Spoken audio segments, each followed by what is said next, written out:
Welcome to my new room setup, guys. This is my new space in which I'll be filming all the videos from now on. And it also introduces today's topic very well, which is cocoon recoding.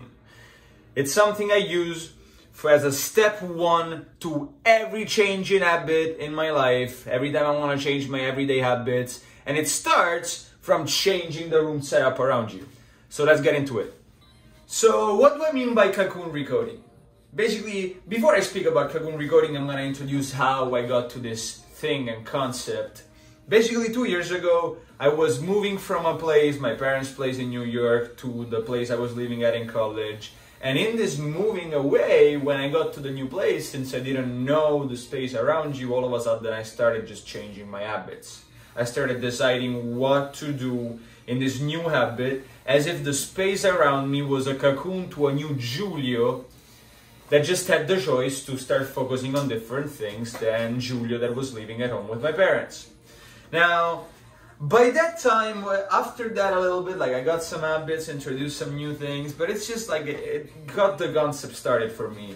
But then when it became something, when it became like an actual thing that I work on every time, an actual move that I do every time, is, I would say 6 months after, I was piling up bad habits, a lot of them, and I was trying so hard to introduce new habits. I was trying so hard to look up the next YouTube video and other YouTube videos to try different habits, to do the same thing, because I was having so much trouble just introducing new things in my life and removing the things that I didn't want.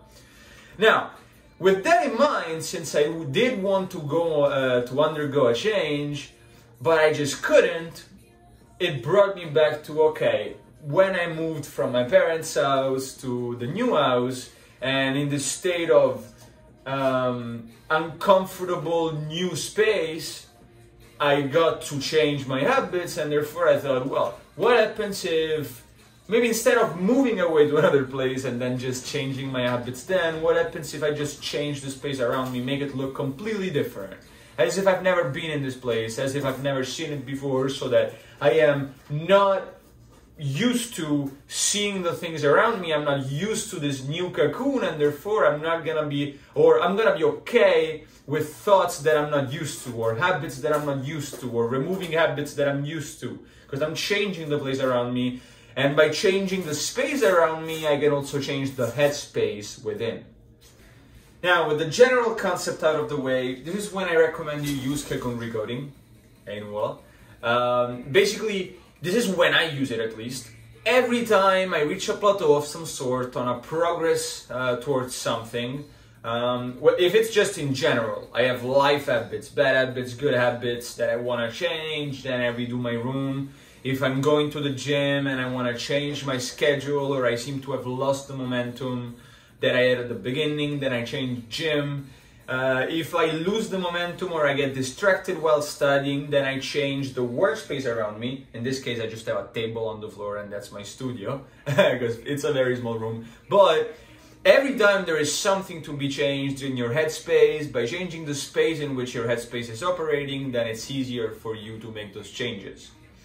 Now, with that in mind, these are a little bit more details of what I've discovered and picked up along the way of doing cocoon recoding every time I want to change things around me and within me.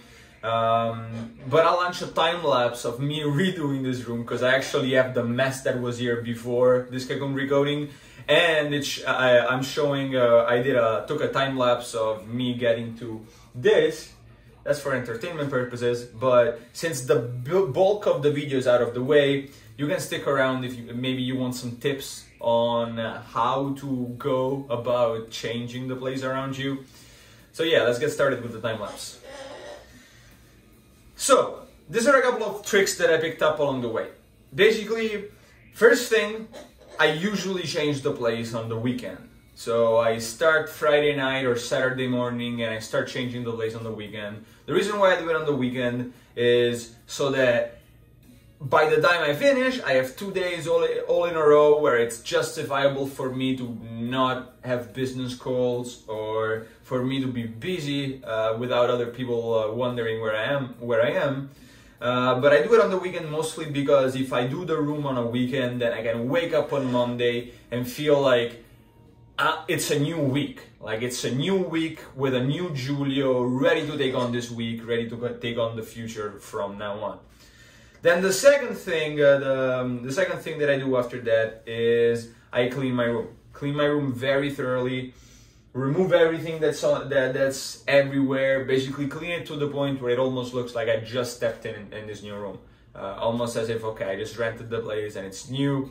So this means throwing away a lot of stuff, making some sacrifices when it comes to the stuff you throw away. I mean, as close to minimalism as you can get.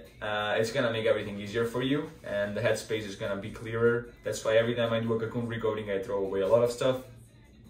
Then the next step is try to start thinking of how to fill the walls. So what can you start doing to the walls to fill them? Are you okay with tapestry, or do you want some art on it? Or how can you make it so that the walls assume a new color, a new shape?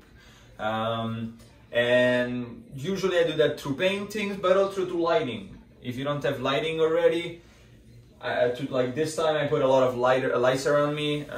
Usually didn't have this many lights. I had a couple of lights here and there, but lights are a very easy way for you to kind of feel like you're in a different space. Then other than that, and then the last step for me is adding some value elements. So what do I mean by value elements? By value elements, I mean thinking of, okay, so what are the things I'm struggling with? For example, if I'm struggling with getting to appointments, or showing up on meetings, or doing things at a specific time, great. Maybe you should consider adding a calendar to your room. Having a calendar somewhere in plain sight so that you wake up in the morning, you see it, and you know that that's there, and that's what you gotta do for the week. Or there's other things that I use. For example, I have a big, huge whiteboard on my door that I usually use before I get out of my room to sketch down any thoughts before I leave my working space, because this room is what I'm using as a working space. So before I leave the room, I sketch down on this whiteboard on my door anything that I might want to leave behind so that I can pick it back up when I come back inside. But the concept is very general, like start thinking out of the box of how can you solve things that you're struggling with physical elements that could be either a painting, a quote on the wall. Maybe you're struggling with reading. Maybe you don't read enough and you want to read more. Well, there is a beautiful quote from Mark Twain that says, "The man who doesn't read has no advantage over the man who can't read." Maybe you should consider printing that and having it on the wall. And in the end, here we are, in this awesome new room, which is gonna pave the way to an amazing 2021 on a lot of areas of my life. I feel like the things that are gonna have to change this year are, number one, my job as a CEO is gonna have to get much more intensive because of the connections we're getting between advisors and team members, and things that need to change with how we take the product to market, the app that we're building, because the beta is coming out. On the other side, YouTube. There's a lot of things that I want to start doing. I want to start being more consistent with my YouTube videos. I want to start being able to show what it is that I'm going through on my CEO life, but also life in general, to show you the progress that I have to go through in order for me to get from where I am now to where I want to be 10 years from now. And hopefully I'll be filming this entire thing so that if you're a young entrepreneur or someone that wants to learn things that get you to where you want to be, hopefully you can watch me progress, so you're not just watching someone that is already a billionaire telling you what to do, because usually there's a huge disconnection between the advice that is being given to you by people on YouTube or teachers and where you are if you are first starting. Instead, what I want to do with this YouTube channel is kind of show you the road to where I want to be. And that's why you're watching these videos that are poorly edited, not much going into it. Pretty cool space if you ask me. But besides that, they're very simple. Little by little I'll grow into that too. But that's the purpose of this year's Cocoon Recoding, or this month's Cocoon Recoding. I'm guessing I'm gonna be doing more of these. Of course, I'm not gonna film it every time, but for myself, I'm gonna be doing a lot of these. And that's why I did it this time. With that said, this is the end of the video, and at this point the only thing that's left to do is for me to show you the wall and maybe a little bit around. I'll show you around so that you can see what it is that I put together this time.